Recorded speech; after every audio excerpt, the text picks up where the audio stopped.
Hello and welcome to Trojans Live.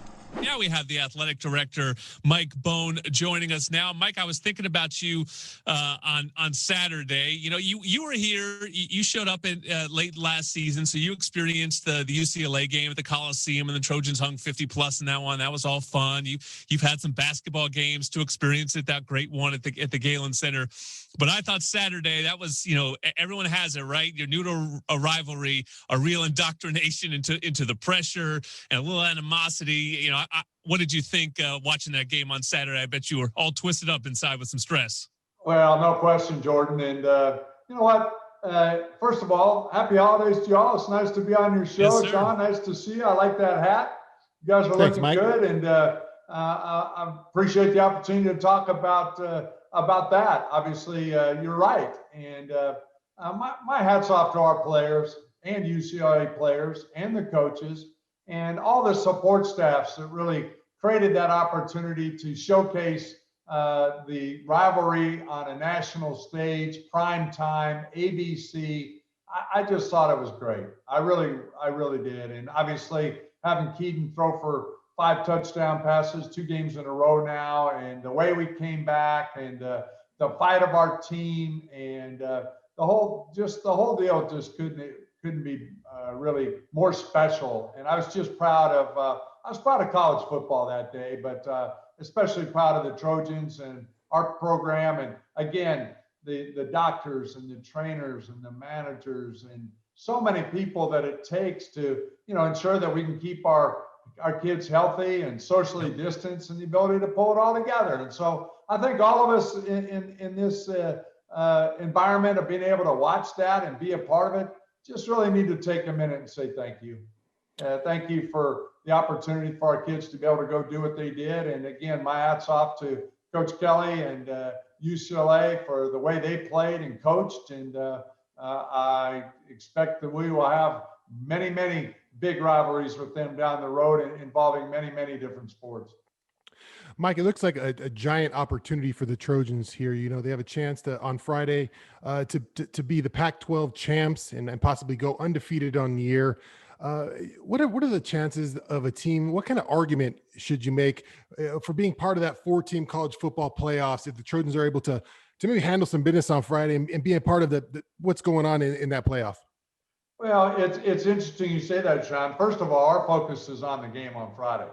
And as you know, Oregon has not played in 2 weeks, coming up on 3 almost now before the game. So they've got a little bit of an edge there. We just found out today about 11, 12 o'clock that we were going to play Oregon. So our coaches, our players are locked in on trying to do everything they can to prepare for that game. And if we're fortunate enough to come off on top and be the Pac-12 champions, then, you know, I think we're going to have the ability to really talk about why we're compelling and why some people believe that we should be in that conversation. I will believe we will be, but you know, we've got to win the game first. And we're well aware of what Oregon and did to us last time in the stadium, and they were a way different team, but that was last year, and now they're coming down, and I know our team will be ready and recognizes the opportunity to compete against Oregon. What are your thoughts on this USC football season as a whole? We were just talking about it. You know, 5 games, 5 wins. Can't complain about that. Been a lot of drama. They've certainly made you work for it. But what do you think about the season as a whole?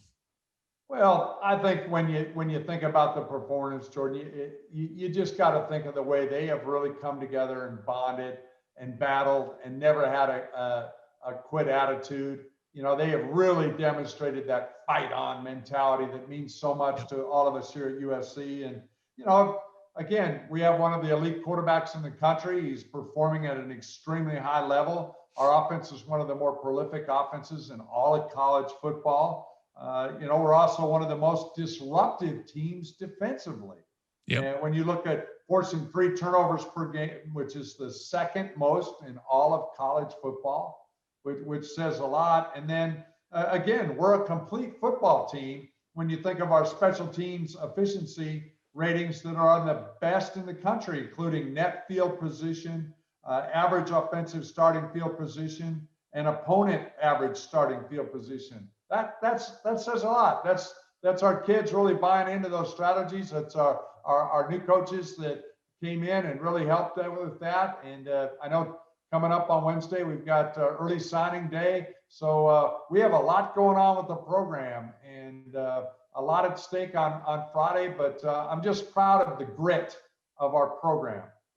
Coaches, staff, players, and the way they have just battled. And to think that way with 52 seconds, I mean, I had confidence thinking, boy, we've got Keaton and some incredible receivers, and the line was doing a great job of protecting Keaton. And let's see what happens. And sure enough, a freshman does a great job on special teams. That's right, special teams and play. Runs it out and makes an incredible play. And so again, I feel like we have a complete football team, and I'm looking forward to watching them play again on Friday. I really believe our players have enjoyed competing with each other during this unique season. They've faced a lot of adversity, on again, off again, missing games, the testing, the isolation. They have made a great number of sacrifices to be able to play. And I was thrilled that the UCLA game really created a stage for them to be able to feature that and to let everybody know how much they enjoy that. And that makes me feel good. And I think it should make Trojans everywhere have a sense of pride in the way they've handled all those challenges. Well, it's set up another stage this Friday night, USC and Oregon in the Pac-12 championship game at the Coliseum.